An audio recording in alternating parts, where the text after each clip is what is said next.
Kwa majina naitwa Patrick Mwalunenge, ni mbunge wa jimbo la Mbeya mjini, lakini pia ni mwenyekiti wa CCM wa mkoa wa Mbeya.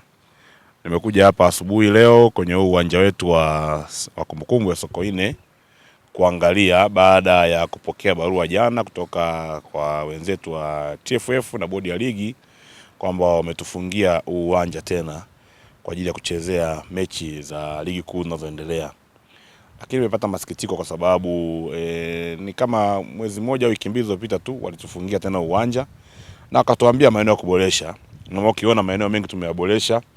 Walituambia hizi njia, maeneo ya kukaa wachezaji, wapumzike kwenye benchi la ufundi, kulikuwa na maji, tumerekebisha, tumetengeneza mfereji. Tumetengeneza mfereji pia unaochukua maji kutoka uwanjani kama unavyoona hapa. Maji yanapita ndani kwa ndani, kwa hakuna maji yanayosimama.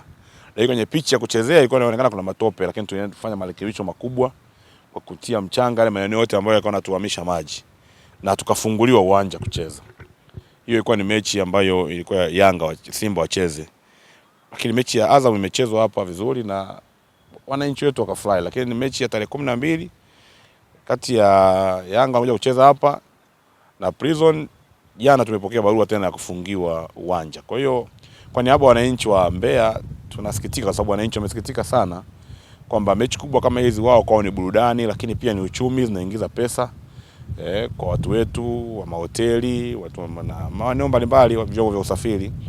Lakini sasa wameonyesha masikitiko yao kwamba ni kwa nini kila anapocheza mechi kubwa Yanga au Simba ndio uwanja wetu unakosa sifa, lakini mechi zingine uwanja unakuwa unafunguliwa. Na tulizungumza na wenzetu wa bodi ya ligi kwamba ni vizuri kama kuna marekebisho yapo watuambie kabla, kwa sababu mechi ni tarehe 12. Tunazo siku hapa za kufanya marekebisho. Wangetuambia ni kitu gani tukirekebishe, kielezo kwenye ile barua yetu rekebishe kuliko kufunga uwanja. Sababu mawasiliano ya simu tunayo. Sasa jamani, pale tumeona kuna dosari moja mbili tatu, rekebisheni. Lakini zikaona kuja barua zinatusikitisha kwamba ni nini, na ni kweli mimi natoa tu sauti kwa niaba ya watu wa Mbeya, wanasikitika sana, wanaona kama hawatendewi haki. Mpira ni burudani, mpira ni afya, mpira unawaleta watu pamoja, mpira ni siasa.